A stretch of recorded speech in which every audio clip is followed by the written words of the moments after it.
Coach, what was the difference in this one? 2 goals. I mean, like I again, similar to Vancouver, I liked our first couple periods. I thought there was a lot of good things there. We didn't finish our chances when we needed to earlier in the game, and I think because of that, they were able to hang around, and then they capitalized on a couple point shots where I thought we were looser in front of our net, allowing guys to tip pucks in front of Wolfie. So that, to me, is the difference. What did you think of Zayn tonight? I thought Zayn was good. I thought he was fine. You know, there's a few plays in his own zone where I think the more that he gets in, you'll see a little bit more composure there with the puck, but I thought he had a fine game. Have you asked him, or has he changed his game since the preseason? Like tonight, focus on this or that? We are very, how do I put it? No, I don't think he's changed his game. I think he's focusing on just a couple simple things. So there's not so much going on in his head. So we're trying to help him focus on a couple things that'll help more on the defending side than the offensive side. Nobody's talking to him about the offensive side. He can do his thing, but it's the other side away from pucks that's just trying to simplify a little bit for him. You know, on one play there, I think it was power play. He's on the opposing team's next to the post. That's, you don't normally see a defenseman up there, but that's kind of his game, right? Well, and power plays are changing now. Like you saw Raz with a chance right in front of the net as well. So there's a little bit more motion. So it's not necessarily just Zayn in that example. There's a lot of moving parts now in power plays because of the way teams are killing. When the puck just won't go in like those first 2 periods. Yeah. So what as a coach what are you saying? 'Cause these guys know how to shoot the puck. I mean, hey, it's eventually it'll go in if you stay with it, but you have to stay with the other parts of the game as well. So if you're 2-2, then you make sure you're rock solid the other end of the ice, and then everything else takes care of itself. Like I think for a couple nights in a row, the game's got away from us a little bit in the third period, where you want to see a little bit more dig in, whether that's a shot block that we needed, whether it was a better box out in front of our net. That game should stay 2-2, and we need to find a way to win that game. For Zayn and I guess for Sam, was it important for you to have them watch the first 2 games to maybe get up to speed at the regular season level? No, I don't. Hey, they're young guys. They're learning as they go. I don't necessarily think that had anything, them missing the first 2 games had anything to do with me feeling they needed to watch a game at that stage. Yeah, tough night on the face-off. Is that concerning, or how did that play into tonight's outcome? Well, if you looked at our last couple games, though, we were really good on the dot. So this was a night where our centermen are going to see their numbers and not be happy about it, because it's been something that's been an issue for us the last few years here, and we're putting more attention on it this year because of that reason. So I'd like to think they're going to bounce back and be more like they were the first couple games than they were tonight. Sam Honzak had a couple good looks, some really good chances, but also 2 plays where he kind of got burned not being able to clear it out, and it ends up in your net. Is that something you work with him on and talk to him about? Sure. I think the only thing we'll chat with him about was the play before their first goal. Like, that puck needs to be, it can't be a soft play.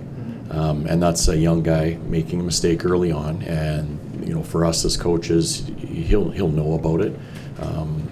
And I think that's part of what you do live with at times with a young player like that. You just don't want to see it happen again and again. So that's the challenge for him if he wants to stay in the lineup. Morgan Frost, he's doing a good job. His confidence is good. He doesn't get an assist on that first goal, but that confidence that he has, how do you feel this season's been so far to start? Morgan's been good. You know, in exhibition season, he led us in points, I believe. He did play a lot of exhibition games, which probably helped. But I think for our first 3 games, I don't know if it's lighter is the right term, but he seems to be playing with a lot of confidence right now. And it's translating into more offensive zone time and a more dangerous player for us. Joel Farabee did a lot tonight. How much more comfortable do you think he is having gone through a full training camp with this group now? Much. Right, another guy like Morgan, he's come back. He looks different, just even in his face. I think the stress and coming mid-season in a trade is not easy on players, and things didn't go as hoped for him when he first got here. But I think he understands where he is now and what we expect out of him. So I think he's been a really consistent player for us the first 3 games. How do you think Dustin handled the challenge of 3 games and 4 nights to start the season? I think he was fine. With Zayn and Sam going in, you had 2 19-year-olds and a 20-year-old in the lineup tonight, and it feels like a bit of a youth movement. How patient, how comfortable do you have to be with those guys as a group, given their age? There is some patience. Some. You know, and there's a fine line because, yeah, it's not a league that you want guys to develop in. It really isn't, because it's going to cost you points from time to time. Not saying any of them did that tonight. They're good players, and we want them to be really great players for us as we move forward. So I think that's our job as coaches, is to make sure we put these young guys in good positions to succeed, and they each bring something that I feel can help our team win games. So we'll continue to do that. You had the 3 in less than 4 days, now you got a back-to-back next week. Like, should we be getting comfortable to seeing a lot of your roster get sort of churned through, or is this entirely performance-based? Like, what's sort of the decision matrix when you do play so often in a short amount of time? Churning through. Just different players. Like, you've seen 7 of your 8 defensemen and, Yep. 14 forwards now? Yep. It's going to depend on how our team's playing and who we're playing. Like any given night, like we felt we needed some more speed and size. That's where Sam Honzik comes into play. So a guy gets an opportunity. My hope is that they're going to grab hold of it and not let go of it. If they have an off night, we feel like we have the depth where we can put someone in and give someone else an opportunity to grab hold of it. What did you make of see Matt Coronado, his game, and getting a couple goals? How nice was it to see his play? It's nice for sure. I mean, Matt is our shooter. We've talked about that a lot. I thought his first games, he got a little bit better the second one. Tonight I thought he was good. That was the Matt that we're used to seeing. He was around the puck a lot tonight, so we need that. What did you see from Connor Zary as fourth line center tonight? I thought Connor was fine tonight. You know, he's a guy that contributes on our power play.